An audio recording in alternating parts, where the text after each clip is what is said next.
Well, I think last time I did a video, I said I was going to be back like in a week, maybe. I think it's been like a month. So, hi. Hello. Hi.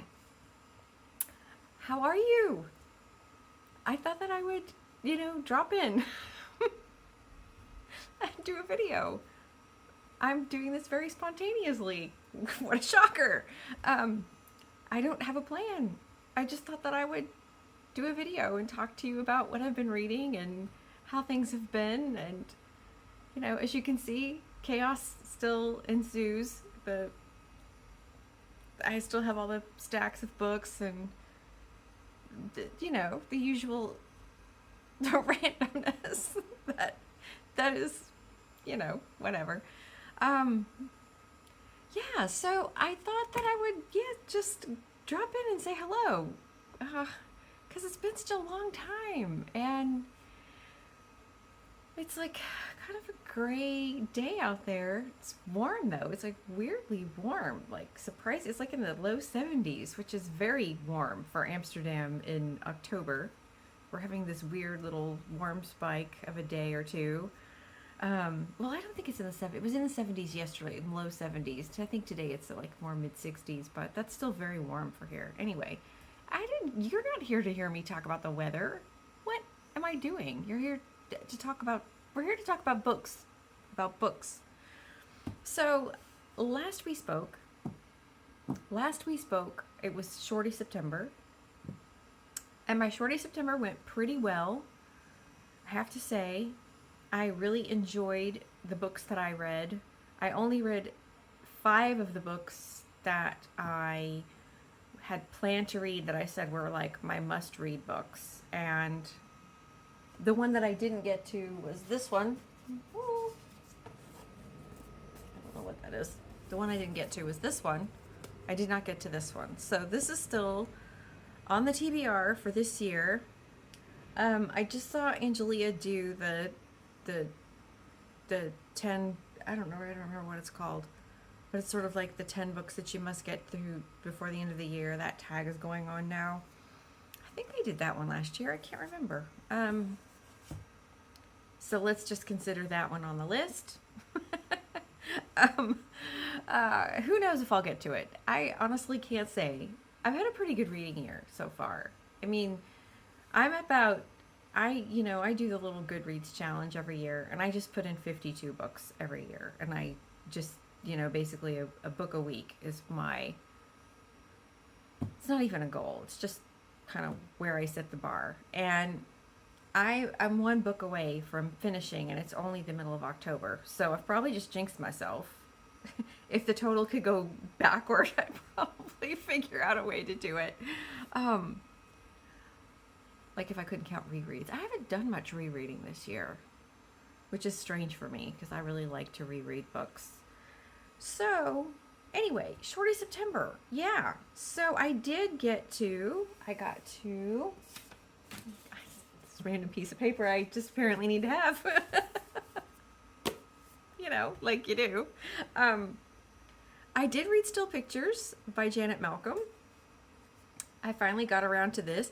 This was not what I expected. For some reason, I thought this was going to be her talking about her photographs because she did take up photography later in life. But this is actually more like a memoir in terms of she's looking at old photos of her family and people that she knew or family friends, or people she knew when she was growing up early in her life.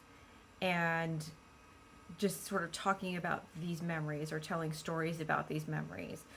And I really enjoyed it. I thought that it was very well done. It's, it's like listening to somebody tell stories about their life. Little anecdotes. They're short chapters. Her parents' friends, her own friends when she was a girl and then in high school. She talks a lot about being boy crazy. It's kind of funny. she's talked about that in some of her other essays as well, or maybe it was in the Sylvia Plath book where she brought that up. And then she covers a lot of familiar ground as well. Like she sort of starts with this basis of a photograph, and somehow she'll work her way around. She works her way back around a lot to the libel lawsuit that was brought against her by, I can't remember the man's name. But she had a libel lawsuit brought against her and the New Yorker for a book that she did. I think the book turned out to be in the Freud archives. And I think the man's name was Jeffrey Mason, and he was a psychoanalyst, and he claimed that she libeled him somehow, and she had misplaced her notes. And she ended up winning the case eventually, and then not long after she won the case, she found her written notes. So, yeah. Anyway, she talks about that a lot. She brings it up a lot. And that's been the basis of several of her books as well. So it's she's got her hobby horses, let's say. But I enjoyed it. I really did enjoy it. I can't remember everything I read well enough to like do a thorough review. I was reading O Caledonia by Elspeth Barker when I did my last video. I had just started that. That was one of the books. I loved it. I absolutely loved it. That's about a young girl in post-World War II Scotland. And she just is, I would say she is she would be the prototype for, I can't think of her name, but Winona Ryder's character in Beetlejuice. She seems sort of like the prototype for that, except maybe, a little more outdoorsy, tomboyish, Scottish. But there's definitely that gothic feel, and she's very taken with the natural world, but also with the supernatural world. And she doesn't feel like she fits in. She doesn't feel like she fits in her own family. Her own mother is very, into sort of just the all of the standard feminine things of the day, if you will, clothes and makeup and manners and parties, and gets on much better with Janet. Janet's the main character, her younger sisters. Then she gets on with Janet, who she wants to try to turn into a lady, but Janet just sort of, I wouldn't say that she completely resists, but it just doesn't, it's not a natural fit for her in any way, shape, or form. It sort of feels like if you cross Beetlejuice with I Capture the Castle, which sounds like a weird mix. The thing that surprised me the most was learning, and this isn't a spoiler, this is about the book itself, but when I was reading it, I thought it was written a long time ago. I thought it was probably written like in the 1950s or early 60s maybe, and it was actually written in the late 80s and published in 1991, and it was Elspeth Barker's only novel that she ever wrote. She was a writer, she was a journalist, and I was just kind of shocked. I don't know why that shocked me, but it's I don't know. It's a terrific book, and now I'm thinking, well, Beetlejuice came out sooner, but if it hadn't, then Tim Burton definitely would have used Janet as a model. I also read Lolly Willows by Sylvia Townsend-Warner, which kind of covers some of the same themes, but actually was written in 1924. I think it was Townsend-Warner's. Wasn't her first novel. I think it was her second novel, maybe. Maybe it was her first novel. But that is about a woman who, is sort of like a spinster back in the day. I guess she's in her 40s in the book, but she's never married, and she's always lived with her. She lived with her father. And then when her father died, she went to live with her brother and her brother's wife and their kids. And she just one day decides that she's going to cast out on her own, and she picks a town to move to. This is all set in England. She's been living in London. She picks a town to move to, and she decides that she's going to go there, and she's just going to be free and live her life, and not under the scrutiny of her family. And as it turns out, so she moves to this town, and then her nephew shows up, and her nephew is grown. He's a young man, and she sort of feels like, God, now I've got family here with me again, because she was just sort of starting to feel like she was coming into her own. But some strange things start to happen, and I don't know, I don't want to spoil it.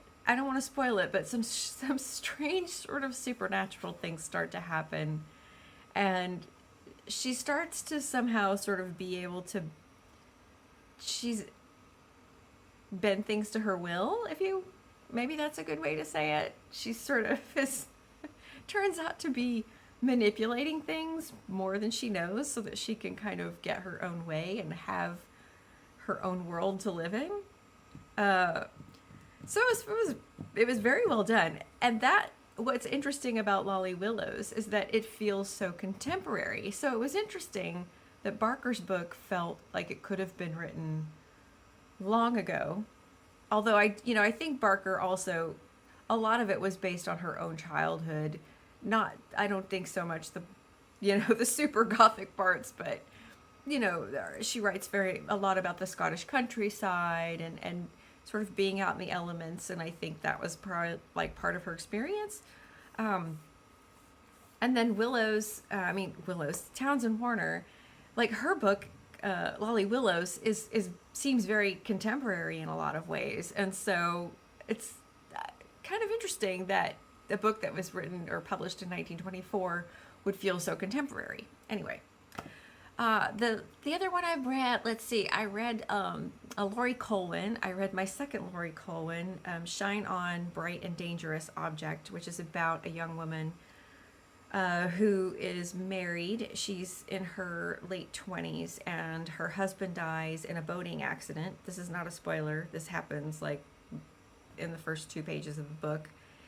And the book's about her life and how she goes on with her life and how she navigates life after the death of her husband, and sort of thinking about who she is and how she got where she was. Like, it sort of turns out that everything, how she got to be a wife even, and how she got into this marriage, things were sort of happenstance.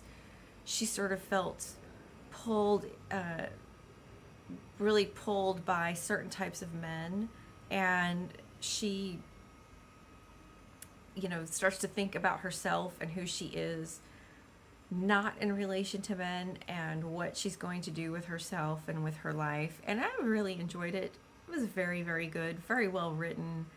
I can see now, I liked this better than Happy All the Time, and I think she wrote this before Happy All the Time though, and I can see why people claim her as a favorite writer. It was just, I don't know. It's not a book. It's not plot heavy. I wouldn't say it's not necessarily like the most beautiful writing, but she does write very, I don't know. She just taps into emotion really well, and I felt like I wanted to be there in that place, and I like the way the character thinks about her situation and what's happening and the new relationships that she's developing after her husband has passed away, and how she's sort of trying to navigate his family and what she's going to do about that situation as well. So that was really good.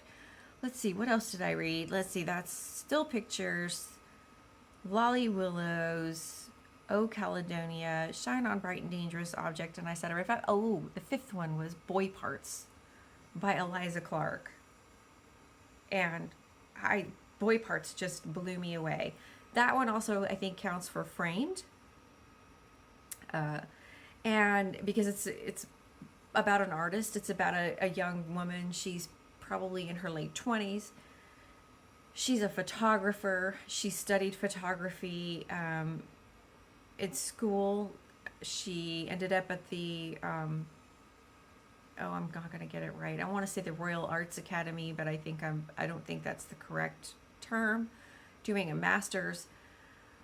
But sort of her thing, even she's sort of like, I don't know, is it a gimmick? Is it not a gimmick? Is sort of the female gaze and really finding these male subjects, and male subjects who would not necessarily be, not like going out and finding the guy who would be the Calvin Klein model, but just picking up ordinary workaday guys, and bringing them back to her house and taking their photos, and sometimes taking somewhat, I guess, I don't know, would you call them compromising photos, or not necessarily explicit photos, but photos that have them in situations that would sort of be like, maybe they're forced into kind of submissive positions, or wearing certain costumes, or, just different things. And man, what a compelling book, and what an incredibly strong writer. This was Eliza Clark's debut novel, and the narrator, Arena, is just absolutely, I think she's just she may be a complete psychopath. She's definitely a sociopath. But she's so compelling. She's like Humbert compelling. She's dark, she's intelligent, she's funny, and she's angry. She's very angry in a lot of ways. She comes from the north of England, the same as Clark. And so there's a lot also in the book about being relegated to being a provincial artist, versus being somebody who's in London where the real artists are. A lot of questions about who has the I don't know, not necessarily who has the right to make art, but like, I don't know, yeah, what taste makers, and who makes taste, and how people get pulled into art circles. And it just, I don't know, like I said, I'm not going to do a good job of reviewing these because I read them all actually pretty quickly, but I really did love Boy Parts. And I got her second book, Penance, and because it was on Kindle sale. I think it's on Kindle sale this month if you're a Kindle person. So I don't know. I haven't read it yet, so I'm not sure I want to say pick it up. But Boy Parts is just really magnificently done. I think to do an unlikable narrator with such control and such a great voice, and it's all first person, but there are also like texts, and then there are these blog posts that this friend of Arena's is writing about her, and she just, I don't know, it's very rich. It's just richly done, and very much about female, anger, female control, class issues, economic issues, bringing up art. I don't know, I loved it. And I was reading that, and then I went directly into the book Sirens and Muses by, I'm going to probably pronounce her name incorrectly, Antonia Angress, I think it is. Angress, Angress. I don't think it's Angress. That wouldn't make any sense. But knowing me and knowing my luck, it probably is. It's like, oh no, it's totally Angress. I don't think so. Anyway, that was a fantastic novel. That's a book that I had seen talked about on BookTube, but I had been aware of it before I started my BookTube channel, and I kind of came off Boy Parts wanting some more, like another novel about art, and that was one that popped up, and I really, really loved it. It was, it's about 4 people.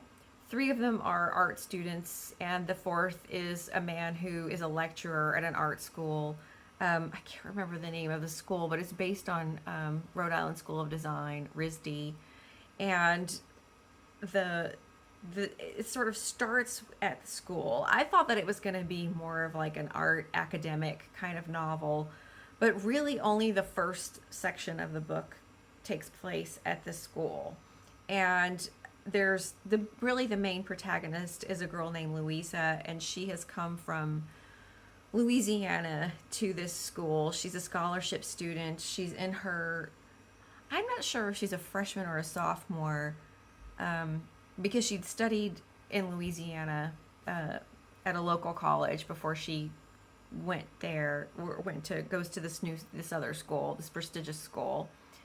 And she's got a roommate, and this roommate is a very well-to-do, wealthy socialite from Manhattan, and her parents are art collectors. I think her name is Katya or Karina. No, Karina? Maybe I'll have to look. I don't remember. And she's sort of she's a painter herself. She's an abstract artist. Whereas Louisa is very much, she's sort of paints a lot of landscapes. She likes to paint home. She likes to paint Louisiana.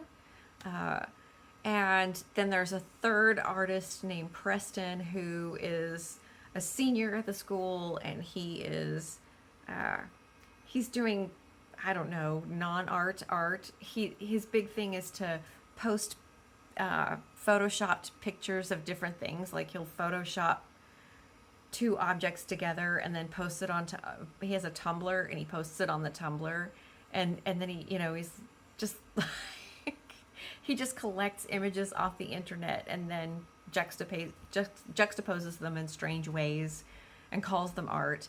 And then the 4th character is this lecturer at the school who has in his life has been kind of a political artist, not like a cartoonist, but who does paintings and things around political issues or social issues.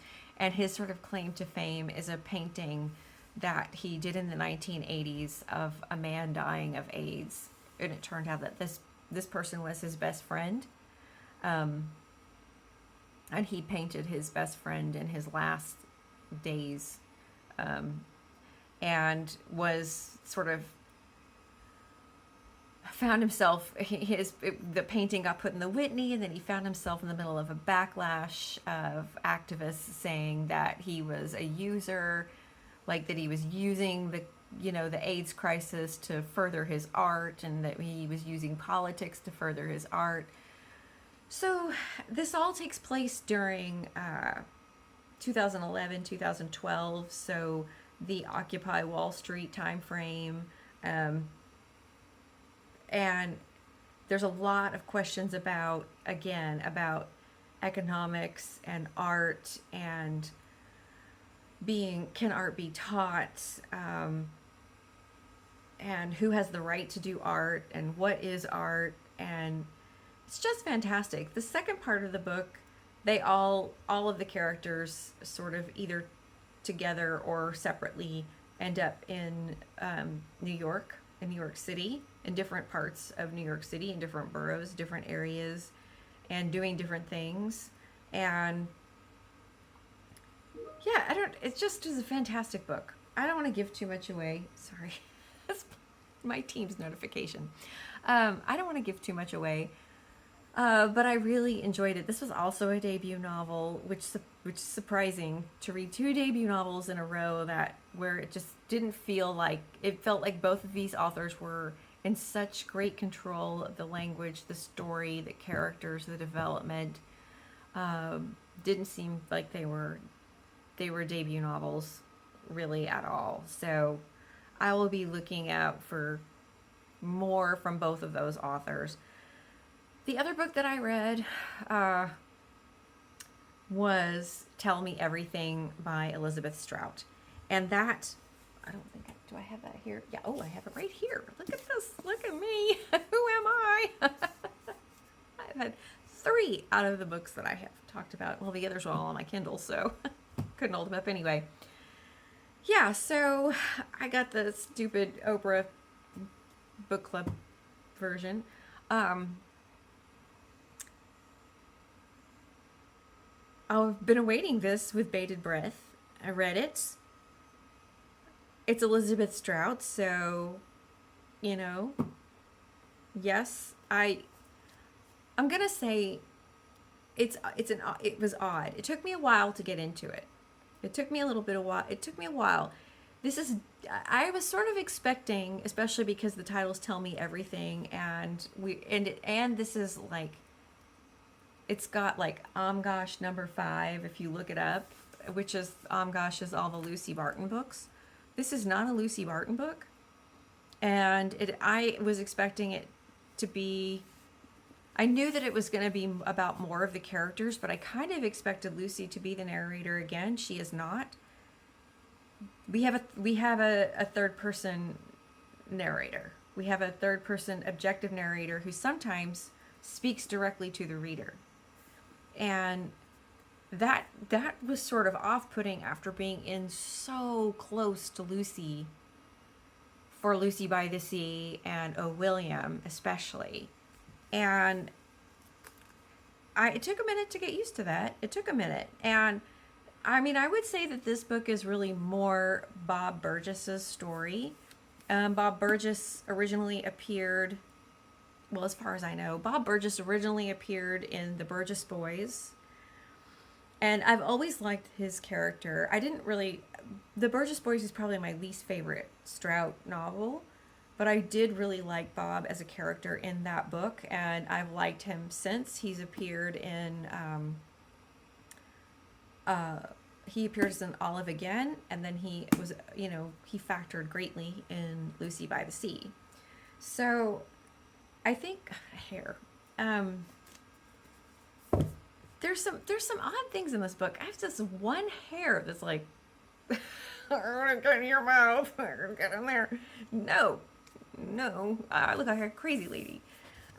Stop it. What happens? So it is the premise of. I don't want to give anything away. It's just so hard to talk about. But I guess it's not really a surprise. If you don't want to hear, you can turn this off because this will be the end of the video. So you can just fast forward to the bye. It was so good to see you. Okay. The way that Lucy and Olive are introduced in this book is so awkward, and their relationship in this book, as it is so awkward. And the strange thing to me about this book, and this is not giving anything away, is that we never have Lucy's point of view in this book.